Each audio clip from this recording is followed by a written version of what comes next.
Hello, and welcome to our lecture today on malevolent possession in South India. Specifically, we are back in Tamil Nadu, and we are revisiting the scholar Isabelle Nobokov, who you know as Isabelle Clark Desais. So she changed her name at one point. One thing I've noticed in a lot of student writings is if you have an author and you know their name has changed or whatnot, you want to always refer to whatever name they use in their publication. So while we've read this scholar as Clark Desais or Nabokov, depending on where you cite her, if you're citing the text that we looked at today, you should cite Nabokov. If you're citing the text we looked at in the previous module, you should cite Clark Desais. So this is always to say, look to how your author represents him or herself. For instance, Wendy Doniger was once Wendy Doniger / O'Flaherty. So if I'm looking at her older work, I type Doniger O'Flaherty, if that's one of her early works, like Shiva the Erotic Ascetic. But if I'm looking at her later works, I just write Doniger because that is the name associated with the text. So remember that little key point. Okay, so today we're going to discuss Isabelle Nobokov's wonderful book called Religion Against the Self. I think this is the best ethnography about possession and sorcery in South Asia. Every chapter of it is brilliant. It's got great data. It's got great interpretation. It's really, really interesting. Now, she actually posits questions that are applicable worldwide when thinking about sorcery and possession. But her big point is that religion and ritual actually remake the self in a way that supports society, but may not be so supportive for an individual, especially here, these unhappy brides.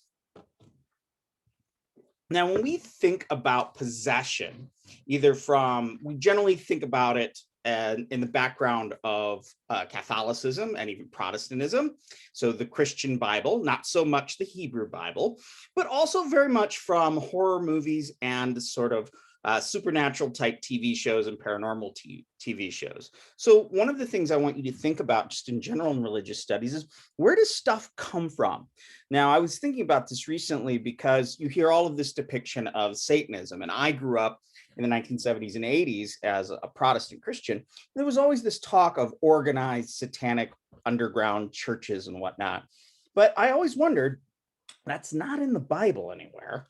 And there's not a lot of evidence of it being written about before like sort of the mid 70s.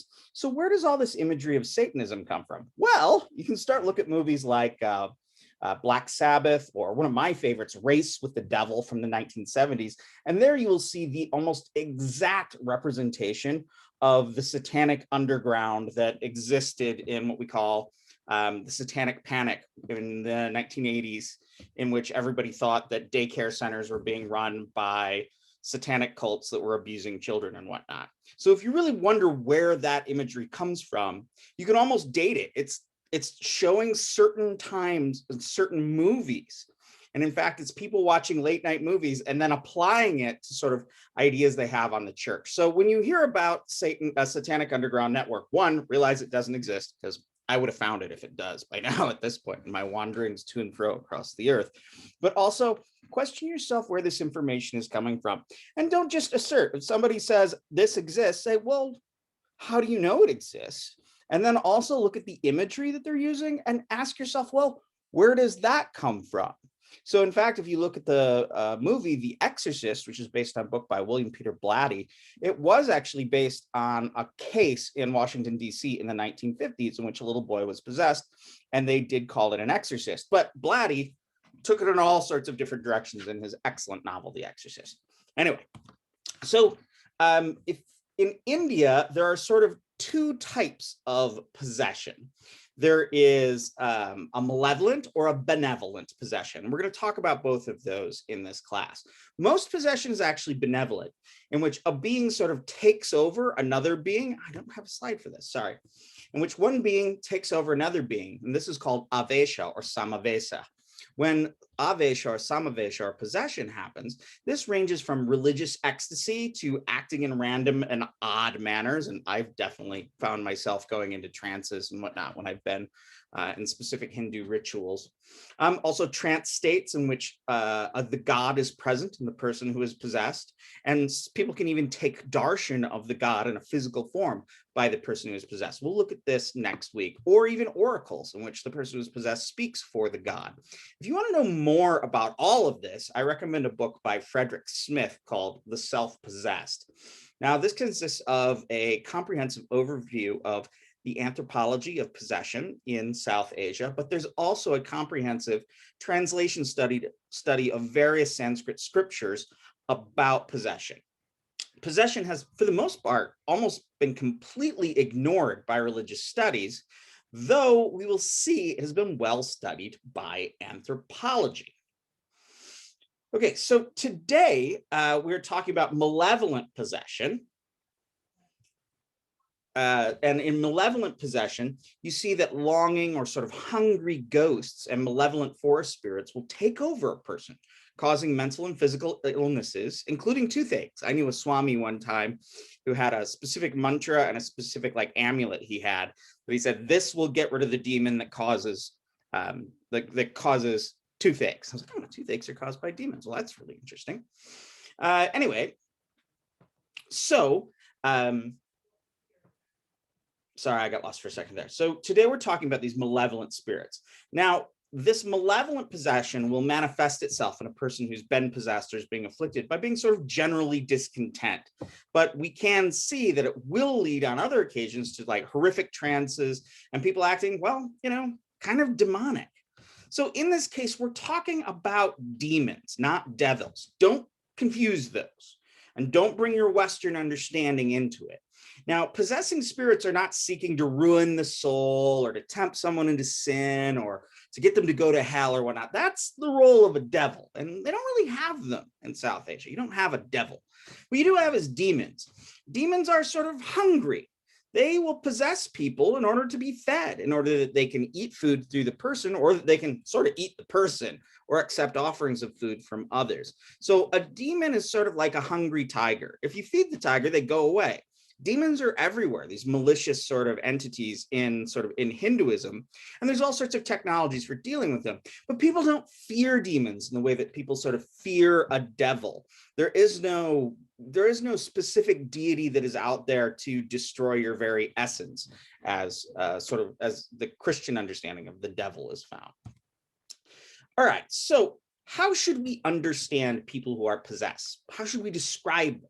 So when I'm describing a spirit being who possesses someone, I like to give it a specific agency. I'll tell you what I mean by that. But first, when I say spirit being, I mean an invisible, supernatural creature that is not quite a god. This includes sort of forest spirits, ghosts, water creatures, yoginis, those animal-headed things, and the like. So I think, and a lot of anthropologists follow me in this, we ought to treat the person who is possessed as in fact being the spirit that is possessing them, treating that spirit being as an active agent, as a real entity to be described and interacted with, regardless of whether the ethnographer believes that the spirit being is actually real. The fact of the matter is that this being acts, and it acts through the person who is possessed. Even if the agent is only in the mind of the person that's possessed, it does actually act. And in that, it's sort of like kind of how I feel about describing deities and non-physical beings in general. Do I believe they exist? I kind of don't. But do I act like they do? Yeah. And it's not even that I act like I do. When I write about them, when I think about them, I treat them as if they are existing. Now, Nobokov is making a big intervention here. She's going to argue, and I think she's right, that the whole possession phenomenon in Tamil Nadu is about young brides, not women. It's almost always young brides who are possessed. So what's going on there? Possession is actually about sort of revolt and the repercussions of revolting from an unhappy marriage. And the exorcism rituals actually transform bad brides into obedient wives. Now, prior anthropologists have argued that possession is a way for women to sort of speak up about the bad conditions they're in, or to let off complaints. Now, what we see in Nabokov is that the bride, Shanti, who we'll talk about later, is not articulating, the pains of her existence. In fact, a new sense of herself is articulated and forced upon her in exorcism. She has to become good and obedient after that spirit being, that Pe, is objected or is ejected. Furthermore, after the exorcism, a goddess enters the woman who was possessed after the spirit was gone. And the woman who was once possessed now is effectively initiated into the worship of that goddess. And she's the equivalent of people who choose to be initiated into the worship of that goddess. So all the prior bad behavior and desires to leave the marriage are made to be not due to her own agency, not because she actually wants to leave the marriage, but all of her pains and frustrations and lack of sexuality and wanting to leave is thought to be a symptom of the spirit possession. So her actual bad condition of being in a bad marriage is never addressed in any way. There's no therapeutic address for this unhappy situation. There's no marriage counseling. There's only a forced acceptance on the part of the bride who has been exorcised to accept that situation and transform herself into a good wife. So let's talk about the ritual, the people who are involved in the ritual, and the goddess who's involved here. So first off, what is the story of Shanti, whose name just simply means peace? So Shanti is a frail woman of a high caste. She was married very young, and her father, in fact, had abandoned her mother and taken up a second wife. He started another family, and in this case, it was just Shanti and her mother, so she was an only child. Now, her father still had the responsibility for marrying her off. And in fact, he got a chance to, and Shanti's only, she would have only been like 18 at the time at the oldest. At the point, he found an older man in his 30s who was a widower who had lost his wife. And this older guy did not want a dowry. Well, what's a dowry? A dowry is a bride price that is paid to the family of the prospective husband. So the wife's family, or the soon-to-be wife's family, gives money to the husband's family at the time of marriage. Well, Shanti's father found this older guy and is like, I don't really need a dowry. And her father was like, awesome, I have 2 other daughters I'm going to spend on their dowries. I can just get rid of Shanti. So poor Shanti's whole situation is kind of being underappreciated and not very valued in general. So Shanti moves to Madras, which is now called Chennai in Tamil Nadu. You see that down there in the map there, that's Chennai. And her relationship with her husband is not good. Her husband is not good, in fact. So after a lot of fighting and him being drunk all the time and whatnot, she returns to her home village and gets a job working in a puff rice factory. That had to be miserable. But soon her mother dies. After her mother dies, her father says, nope, you got to go back with your husband. So she's forced to go back to her husband. We realize here the fragile state that a woman is in when she is in the condition like Shanti has. After her mother dies, she has no one to protect her. Her father isn't present, and usually the duty of protecting a woman that age would be the duty of her brother, but she doesn't have any brothers. So she's kind of all on her own. So what I want you to think about very briefly is the fact that she's from a village, but she moves to the city to live with her husband. So she's moving back and forth between a very urban and a very sort of rural existence. So back in Madras with her husband, she would regularly go to the cinema with her friends, some of whom were Muslims. We'll get back to that in a second. Around this time, she starts acting really depressed and moody. Now, you got to remember what the cinema is. The cinema in India it's an ambiguous place. It's public and it's private. It's in the dark. There's a possibility of people who could be canoodling in there. People are mixed together regardless of caste. It's an odd place. And the films people watch are about fantasies and ideals of hyper emotional and hyper romantic things. They're hyper real almost. They're very idealized. So the movies themselves, especially with the music in them, are very emotional. I recommend you going and seeing an Indian film on the big screen, even if you don't understand the words and it's not subtitled. I swear, when you see the love stories and you sort of get the way that they sing to one another and the dancing and whatnot, it does something to you. You get swept up into it. So the cinema is not only a place that's almost like a strange liminal wilderness spot because it's sort of dangerous and intermixed of people, but it's also a place where one has experiences like great longing for a life that one does not have. Now, the cinema thereby becomes a sort of modern wilderness. Now, one asks, because traditionally the ghosts that sort of grab at people and will eventually possess Shanti are usually found in desolate places in the country by like crossroads and by lonely trees and whatnot. But lots of people are getting possessed in the cities these days. So Nabokov asks, what's going on here? And they, the people she asked have a pretty simple answer. Cities are big. There's lots of untimely and often violent deaths and suicides there. And where the people die, the ghosts linger.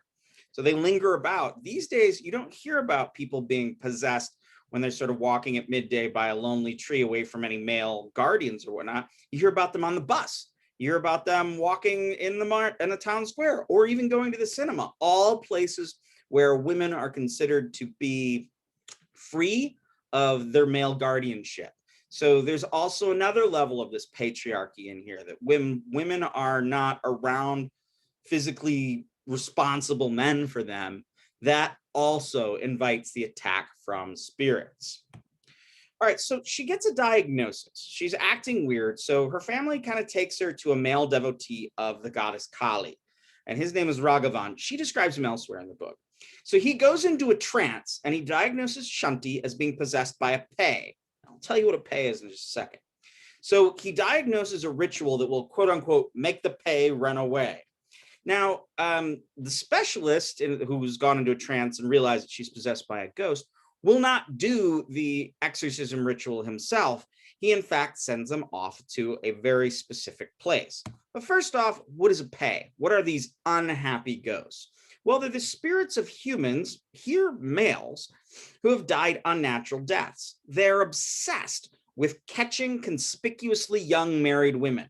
They're driven by their desire for these women. Now, remember our discussion about bad deaths, untimely deaths, especially a suicide or a violent death like an unexpected auto crash or a murder will really cause a ghost to appear. Remember, they might not have had their proper funeral rituals done for themselves. Now, they are home wreckers. They're out to go after women. They wander about looking to stalk and catch living women in order to fulfill their frustrated sexual desires. Because why did they kill themselves? Predominantly, and we'll see this in the case with Shanti and the one who possesses her named Shankar, they often are said to have killed themselves because their marriages didn't work, or because they were mostly because they couldn't get married. So if they died, they're thought to have died out of suicide due to frustrations in love, frustrations in marriage. So the pei is a home wrecker. He seduces women into delusional erotic fantasy. The pei who possesses a woman is thought to have this erotic attachment to her, but also the woman to have an erotic attachment to him. Instead of the bride having an orientation toward her husband, she's oriented toward this ghost. And the ghost calls her further and further away from her family and into sort of this erotic spiritual relationship with him that's pretty vampiric when you get right down to it. Because remember, this is a guy that's still looking to get married after he killed himself because he couldn't get married. It's a rough life for a pei. So they're associated, in fact, with desolate or barren places, including desolate trees, especially tamarind trees. Now, tamarind is a very sort of sour, it's a sour pod that you crush and you cook into a pulp, and it gives a sour flavor that's very common, especially in South Indian cooking. Now, peis, and also we'll see they hang out in cinemas, which have their own desolateness on their own. They often attack at high noon, the hottest part of the day. So the interesting thing here is high noon is really oppressive. If you try to go out in India into the sun at noontime, you're just beaten apart. As the Indians always used to say, only mad dogs and Britishers would go out in the noonday sun. Anyway, so this high noon is a type of incredible heat, and it's very, very bright, and it's thought to be a really bad time. This is also the time that you do murderous magic.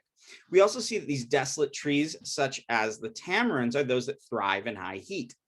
These desolate places where a pei will attack are generally places where a woman is separated from her male guardians. So she's wandered off away from her family. She's out by a desolate tree. She's wandered off away from her family. She went to the cinema, and it's dangerous. So we can have an urban and a rural wasteland. Now, movies are apt places because they're anonymous. They're mixed sexual contact, not even a sex contact, but men and women are mixed together. There's that association with melodramatic longing and sexuality. The Pei sees this woman, and he sees her almost as if he sees her as a bride. He sees jewelry on her and flowers in her hair and her body adorned with turmeric to give it a lovely sheen to her skin. He sees her as a husband would see a wife. And that leads to a problem. And I like this picture of this guy because he kind of looks like somebody who's a Pei.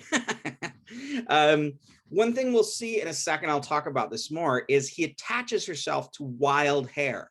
Now, in India, women always keep their hair really tied back nicely. But if their hair, like if a chunk of it gets loose or whatnot, people are like, oh, bind your hair up. Because there's two things going on. One, loose hair is considered a sign of sexual desire or even sexual promiscuity. This is why you won't see women with their hair really down in a traditional Hindu context. But also this, like a little wisp of hair can be where a Pei will catch you. That is what they catch onto. My friend Autumn, who had wonderfully curly hair when she was in India, I remember reading this book with her at one point, and she said that, you know, her host family would be like talking to her and she'd have her hair in a ponytail, and they'd always be like, ah. They point like little points on her side, where on the side of her head where hair would be a little bit jumbled, a little curly out. And they'd be like, no, that's not good. That's not good. And she'd be like, I don't understand this. But I remember we were reading this book. She's like, that's why they were always making me smooth down my hair. All right. So what's going on here? So Shanti's been acting weird. She's diagnosed as being afflicted by a Pei. So Raghavan tells her to go to a specific temple and that's dedicated to a goddess called Angla Parameshwari. I don't speak Tamil again. This is the Sanskrit for Angla Parameshwari. Parameshwari is the name for like the highest goddess, Parama Ishwari. It's like a Shaiva goddess. And Angla means like finger, oddly. So she's the finger goddess. Anyway, Angla Parameshwari, because Tamil is hard for me, is at a place called Malevolent, and this is where Raghavan recommended. It's actually in the city of Madras. You can go there. I haven't made it there yet, but I will in a minute, whenever I get there next. Okay, so the temple is actually near a cremation ground, and Nabokov finds this really odd because temples aren't usually by cremation grounds. Cremation grounds are out by a river in the middle of nowhere at the edge of the city. Now, the more I think about it, I think this was originally, this temple was built in a cremation ground, because when you read about Tantra, you read that a lot of the practices are done in a cremation ground, and they would establish gods and goddesses that live in those cremation grounds who are really powerful for people practicing Tantra. So I think originally this goddess, Angla Parameshwari, was a sort of Shakti goddess, Shakti being sort of the feminine principle of the divine. The temple is also built around an old earthen termite mound. Now, we don't really have these here, but what happens is you're sort of like looking anywhere, and there's a picture of one here. You'll see they just pop out of nowhere. So the termites build these mounds that can be up to 8 feet tall, but a lot of them are about 4 feet tall, and they're just kind of these cones in the middle of nowhere. Now, supposedly cobras live there. Now, that's sort of true, because what happens is rats will go into the termite mounds to eat the termites. And then because the rats live there, the cobras are like, well, I'm going to go get me some rat dinner. So the cobras eat the rats, but the cobras also like termite mounds because they're cool in the heat of the day and helps them regulate their temperature. Now, termite mounds are, in fact, all over India, are considered a gateway to the underworld. So one thing is that if you go down, the idea is if you were to go down to the termite mound, you would get to this underworld existence. The other thing that you can find out is that because these things just manifest out of nowhere, people think that they're self-manifestations or Swayambhu is the word for it, of deities. And they also kind of look like Shivalingas. I can kind of see that they look a little bit like Shivalingas. Some will also say that under every termite mound is a yogi. The idea is that the yogi was there meditating so long and so still that the termite mound grew around it, sort of encapsulating him. Snakes, if there are cobras that live there, is kind of a good deal, because they are associated not only with Shiva, who wears a snake, but for many of the folk deities in South India. So there is this sort of termite mound that's there, which is becomes an aniconic image of the goddess, by which I mean a version of the goddess that does not have any specific sort of features in general. Now, furthermore, things get weird as we go right along, and we see that people will often give offerings of milk and eggs, and they'll pour them into the termite mound for the snakes to eat. Look out. I'd be worried about the snakes. I'm always worried about snakes. So there's also an anthropomorphic picture of the goddess, which you can see in the upper right of your screen. So she actually does have an image that you can interact with. And by anthropomorphic, I mean having a human form. All right, so who are the people that do the exorcism? Well, the temple is a frequent hangout for musicians who perform these exorcisms.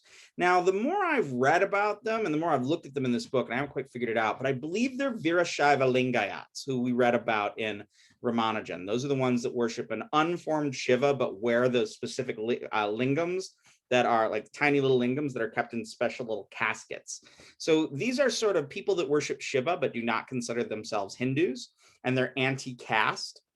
So there's more going on there with these exorcist musicians than I think we think. So they carry a particular type of double drum. So it has a drum on one side and a drum on the other. It has two heads. And these drums were thought to be originally made by the goddess out of the skins of demons.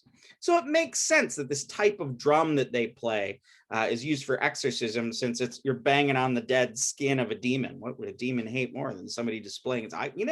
If somebody came at me with a drum made of human skin, I'd be a little upset as well. So what these characters do is they drum in order to inspire a trance among the person who is possessed, but also to accompany that dance and to compel the ghost, that pei, to speak and act. Now, Nabokov makes an interesting point here. She says that unlike some of the other ritual specialists that she worked with, so people that go into trance and do all sorts of stuff, and the sorcerers and whatnot, she found she had really good access to these guys. They would talk to her really clearly. Now, none of them have any special initiatory experience or have been possessed by the goddess.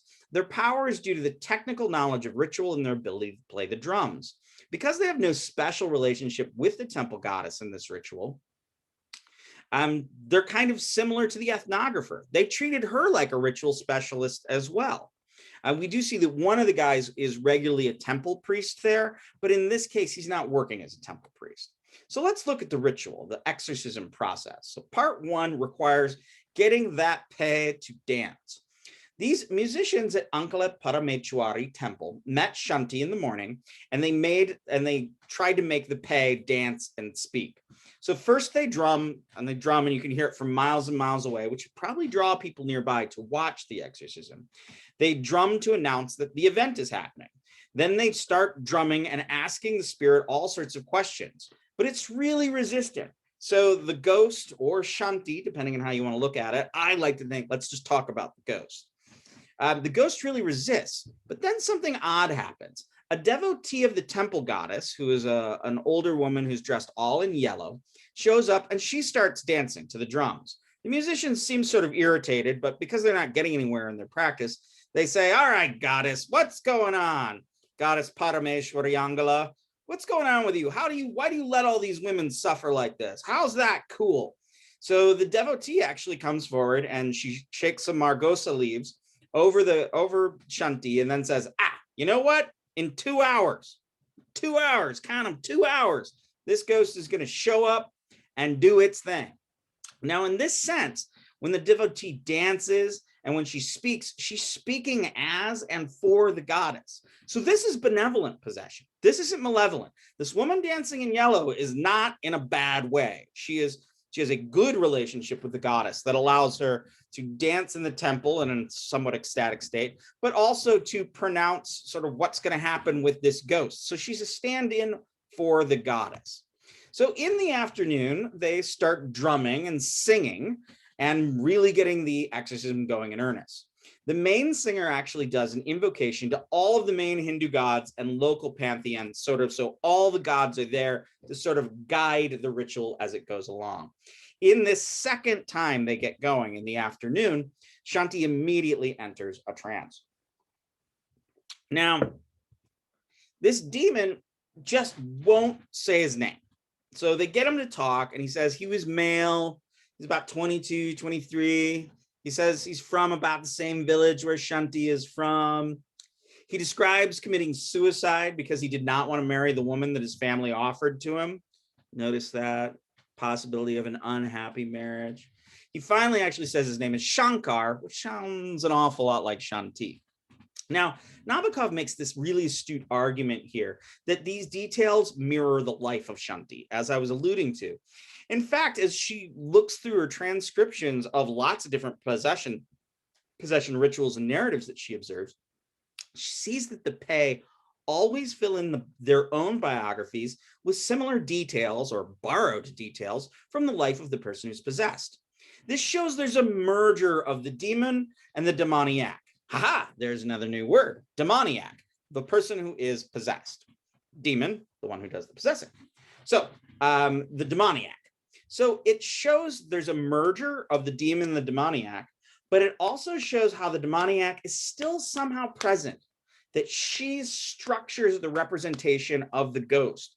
The fact that she's completely possessed in a trance, but as she speaks for the ghost, she brings in elements of her own life, which shows that there is an intermingling of their consciousness. In this sense, when the ghosts speak, when the Pei speaks, the woman can indirectly voice her grievances. She's saying like, yeah, I'm from here. I didn't want to get married. I had to get married. So when she develops this argument about who this Shankar ghost is, she's also reflecting her own unhappiness. We will see that this is weird because she has to articulate herself and speak as a male and as a libidinous, a desirous, a sexually aggressive male, which are, these would be very odd sensations for a Tamil woman, Tamil bride, to be overtly sexual and to be male. That's really weird. Soon enough, we're going to see she's not going to have to worry about it anymore because she is not going to have any agency at all. Okay, so what about the exorcism ritual in Honest? Once the Pei, the ghost, and Shanti are sufficiently merged, the exorcist can then separate them. So when she's dancing and speaking as the Pei, it means the Pei is present and they can affect the present of the Pei by their ritual. The demon says he went after Shanti at the movies, and he avoided all the other girls she was with because they were Muslims. Again, it's important that she's Hindu. Shanti is also a high caste Hindu. So the behavior of Shanti with her husband is made synonymous with the Pei, making her arrogant, shameless, and insensitive. So the family accuses her of being arrogant and shameless and running away from her family and from her husband. But all of these elements of her antisocial to them behavior, of their non-family behavior, all becomes a symptom of possession. It's not that she was unhappy and wanted to get away. Nope, the ghost made her do it. The Pei actually asks as the ritual progresses for life, by which he means the offering of a chicken. There you go. Okay, so the musicians ask the Pei to leave, and he agrees. But they say, these Peis, you can't trust them. They'll lie. So they invoke all the deities of the area, and they bind that Pei to do what he says, to leave. Eventually, they offer the blood of a chicken to the Pei, and they pull the head off the chicken, and they put it in its mouth, and the Pei spits it out at them. So they know he's about to leave when he spits the mouth out. Before the chicken blood offering, the ghost actually says, the Pei says, no, just give me some puffed rice or something like that. Again, puffed rice, where Shanti used to work. The Pei wants ghosts, to which point the musicians turn to Nabokov and say, geez, even the ghosts these days want to be vegetarians. After the ghost drinks a little bit of blood and spits out the head of the chicken that they pushed in its mouth, It cries out in fear because it's about time to go. All right. So as the ritual kind of reaches its climax, the musicians find the lock of hair where the ghost originally caught Shanti. The Pei points it out. Immediately they grab it and they tie a knot in. So as I'd said before, wayward hair or hair out of the braid is a symbol of sexuality, but also susceptibility to these ghost attacks. The musicians place this knot on that hair and tell Shankar the Pei that the goddess, in fact, that's where the goddess is going to go into our fair Shanti. Then they find a really heavy rock, and she's supposed to pick up this rock, and they sort of chase her around and bang on drums and whatnot, and she eventually drops the rock by a tamarind tree. Tamarind trees, once again. They grab her, and they take that knot of her hair, and they tie it to the tree. Now, what happens here differs in a lot of situations. Sometimes to get rid of a spirit, you'll tie the hair to a tree or to a nail in the tree and then pull it out. Maybe they cut it off. I don't know. My guess is they took the knot and they tied it to the tree and then they cut it. They probably didn't pull it out. They might have pulled it. It's hard to say. Anyway, remember that tamarind tree is a dwelling place for the Pei. Now the Pei is effectively bound or even married to the tree instead of the girl. Aha! That's interesting. Shanti falls down unconsciousness and she's free of the Pei. But more is going to happen. That evening, Shanti returns to the temple space and the musicians have her dressed all in yellow and she's well adorned and they begin to play music. Here it's dedicated to the goddess. It's not about calling for the Pei. It's about getting the goddess. It's praising the goddess. They praise the goddess and suddenly Shanti starts speaking as the goddess. She went from being malevolently possessed to being benevolently possessed. And when she starts to speak for the goddess, they say, Govinda, the name which would be Sanskrit, Govinda, the great Lord, which is a holy name of Vishnu, in fact. So they praise her and the goddess says, I will protect Shanti and never let any ghost come to hurt her again. Finally, they do a ritual where they take flames and wave them around her head and they impale her tongue with a trident that's topped with 3 little forks, and onto each fork they stick a lime. Now this is painless and bloodless, and it's common at the end of specific types of ritual in southern India. And as to how common it is, there's a hole in my tongue there. I didn't get it in India. I had my tongue pierced for like 15 years, but it'd be funny if I what to do. Anyway, so interestingly, Nobokov comes back and she tries to interview Shanti again about this after the ritual, and she refuses to ever speak of it. So that's kind of wild. Now, what do we know about Shanti after this? We know she kind of regularly goes back to this temple where she didn't usually used to worship, and she praises the goddess. Presumably, she also becomes possessed again, benevolently by the goddess. So what does all this mean? Well, remember when she had to pick up that big rock? Well, there's a symbolism there about Shiva. Now, in one story that's often told, and it's told about the founding of this temple, in fact, Shiva, he has 5 heads, and Brahma has 4 heads, and says, hey, Shiva, give me a head. And Shiva says, sure. And Brahma gets 5 heads, and he's like, ha-ha, I'm Shiva now. And he starts granting wishes willy-nilly to demons and whatnot. Brahma's always a problem. He gets something happening, and he gives too many wishes to people, and it's a problem. And Shiva's like, I'm done with that. Cuts his 5th head off. But because he's a Brahmin and whatnot, Shiva, it gets stuck. He gets the head stuck on his hand. So the head kind of drives him crazy. Shiva's wandering around with Brahma's head stuck to his hand. He's being wild. He's being weird. Eventually, he goes to this goddess, Ankala Parameshwari, and she throws rice oblations mixed at the head and also at Brahma, and then the head falls off. All this overlaps, just like the head caused Shiva to go crazy. As she picks up that heavy rock, she goes crazy, and the Pei drove her crazy. So when she drops that rock, that's the moment when the Pei is dropped, when the ghost is gone. Well, what about hair? I mean, the demon is carried in the hair. A woman with wild and unrestrained hair is associated with unbridled sexual desire and with possession. The removal of that hair takes that hair and connects it to the tree, not the woman, and connects the ghost to the tree. Maybe the ghost, the Pei, is married to the tree. That hair spot is the spot where the goddess, in the later ritual that she does at evening, enters her. So not only is the hair that spot where the malevolent ghost attaches, but when they pull off the hair and the ghost, it's like that follicle is like there's a hole in her head or something. And that's the way the goddess comes into her and benevolently possesses her at that point. So Pei possession is said by many anthropologists to give women a chance to speak out when they are usually silent. However, Nabokov writes on page 71, to the contrary, my analysis unveils how this ritual coerces women and the spirits into articulating a sense of self that is entirely alien to them. Okay, well, what does that mean? It means that she has to articulate herself as being a male ghost. So Nabokov has some contrary ideas. The sense of self is an inversion of them. The young woman running from a bad marriage becomes and must articulate herself as a young man who killed himself due to a bad marriage or frustrated love. Once the person is exorcised, they can return to being good married wives. And thus, the ritual seeks to control marital sexuality. Remember, when we read about Shanti, she refused to even let her husband touch her.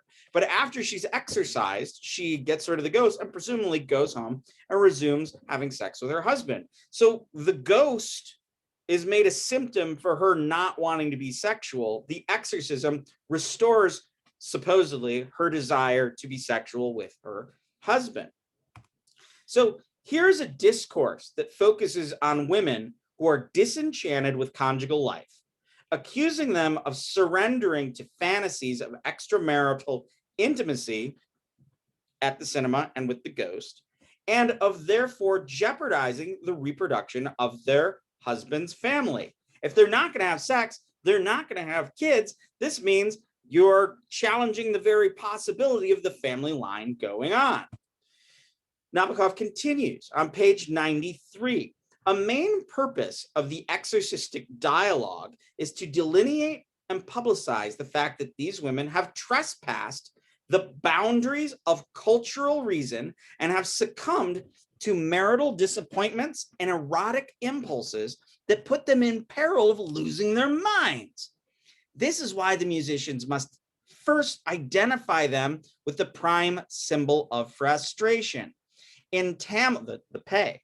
In Tamil culture, the Pei represents a quality of sexual yearning that is almost always is associated with men rather than women.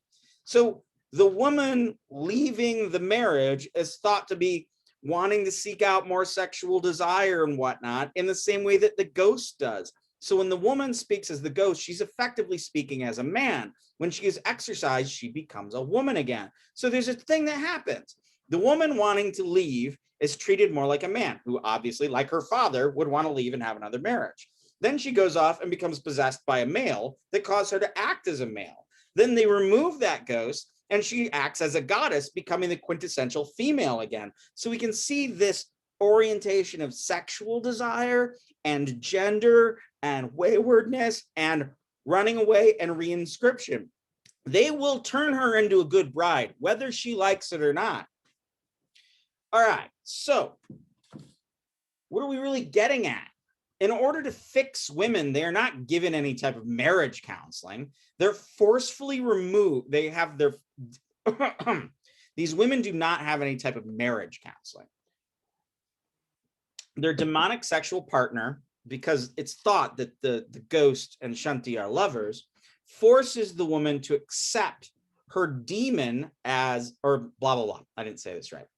Okay, so she's forced to reject the sexual partner of the ghost, and she's forced to accept her appropriate sexual partner of her husband. The problem for the woman and the marriage is lustful thoughts toward and encouraged by the demon. These must be removed, and this is the closest thing they have to therapy. So in her post-possession life, Shanti may find some relief by becoming a temple dancer type, or a woman who's actively and often possessed in the temple. If she does this, in fact, and becomes more of a dancer, she has a sort of semi-renunciate status in which she could reject her marital life, reject fighting with her husband, and reject sleeping with her husband. For if she is in this world where she is becoming the goddess all the time, then she becomes a holy figure and sexuality is not appropriate for her. So maybe here is a way for a woman to escape an unhappy marriage. So what are some overall judgments, crimes, and cures? The woman most likely to be possessed is a woman who recognizes how poorly she is treated. So she runs away, acts out, and refuses sex with her husband. Her cure through the exorcism silences her by making her desire to escape her plight into the machinations of a demon who is then dispelled. So she loses any of those legitimate agency moments where she doesn't want to be with her husband or wants to have her own sexual desire, because those are all made to be the actions of the ghost. And once the ghost is gone, well, then you're time to just be a good wife again. Now, Nabokov does point out that she witnessed another woman who resisted exorcism by faking a trance and providing inappropriate details about the demon, saying, the demon is a woman. Oh, so she's speaking as the patient, like, oh, no, I didn't die young. I died very old in my bed. Oh, no, I didn't die at a bad time or a violent. No, I died just fine. So Nabokov notes that this woman never really went into trance properly. And by not going into trance properly, and by giving the wrong answers, or those answers that were not expected of her, she sort of short-circuited the whole ritual. Shanti's story really shows a woman revolt against a bad situation. But the narratives of possession and exorcisms are used to recast her unhappiness and unfulfillment as the affliction of a ghost and not genuine female agency. Then the ritual removes all these feelings by getting rid of the ghost, making her over as a dutiful and servile bride. At every step, Shanti's agency is removed. This really is religion against the self. Next time, we're going to look at maybe some good dead people, maybe some trances that are good. Maybe we're going to see a goddess that can speak through people who are possessed in a positive manner. All right, I look forward to it. I'll see you next time. Bye-bye now.